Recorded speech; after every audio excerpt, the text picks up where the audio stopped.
Hello guys! So sa video na to, magsosolve tayo ng isang problem about AC circuits. So meron tayong problem dito. A coil energized by 120 volts at 60 Hz draws a 2 ampere current that lags the applied voltage by 40 degrees. What are the coil resistance and inductance? So first na gagawin natin dito is siguro enumerate muna natin or tignan natin yung mga given natin. So V, voltage, 120 volts. Meron tayong frequency, 60 Hz. And current na 2 ampere. So itong current daw na to is lagging by 40 degrees dun sa voltage natin. So kung susulat natin yon, so assume natin yung voltage natin is nandun sa reference point. So 120 volts angle 0 degree na lang ito. Then, yung ampere natin, lagging daw ng 40 degrees. So, sulat natin to, minus 40 degrees, yan, ampere. So, ngayon, hinahanap ngayon natin yung resistance and inductance nung coil. Okay, so, siguro para makapagpalabas tayo ng values ng resistance and inductance, hanapin muna natin yung impedance nung coil natin. So, how to get the impedance? So, simply divide I by the voltage. So, Z is equal to V over I. So, yung V natin, 120 angle 0 volts over I natin, 2 angle negative 40 volts. Okay.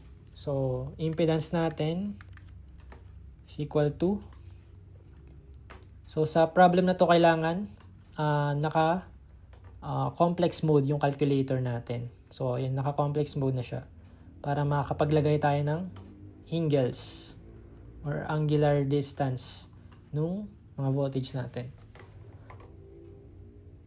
So, solve natin 120 over 2 angle of minus 40.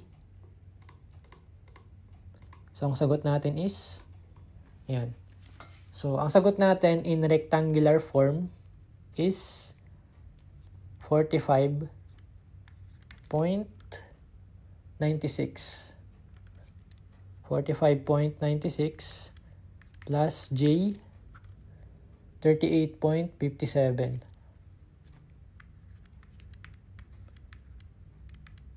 Ohms. Okay. So, yung sagot natin is naka-rectangular form na siya. So, dalawa kasi yan. Meron tayong polar form and rectangular form. So, para makuha natin yung values ng R and L, so mas maganda if naka-rectangular form yung makukuha nating sagot.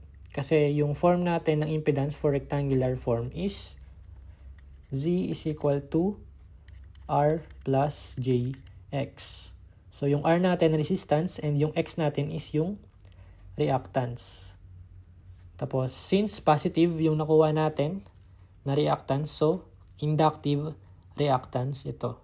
Okay? So, matching naman siya since naglalag yung current, diba? So, kapag current lags, inductive yung circuit natin. Okay? So, since ito yung form natin ng impedance in rectangular, so, matik na itong 45.96 na to is yung resistance na natin. Okay, so nakuha na agad natin yung R. So R is equal to 45.96 ohms.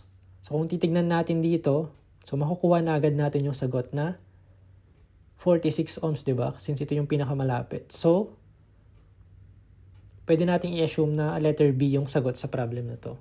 Pero, to solve further, kunin natin yung inductance natin. So, ayun. So, meron kasi tayong inductive reactance pa lang. So, kailangan natin palabasin yung inductance. Okay. So, ano nga ba yung formula ng inductive reactance? So, XL, formula natin dyan is omega L. Wherein yung omega natin is equal to 2 pi F, diba? Tapos, times L. So, omega is 2 pi F. So, kung kukunin natin yung L, So, magiging formula natin is XL over 2 pi F is equal to L. So, meron tayong XL na 38.57 over 2 pi F. Ano yung F natin? 60 Hertz. So, kung isosolve natin yung L natin, dapat ang mapalabas natin is ito. Or malapit dito sa 0.102 Henries. Okay, so try natin i-solve. 38.57 over 2 pi times 60. So, ang sagot natin is 0.1023.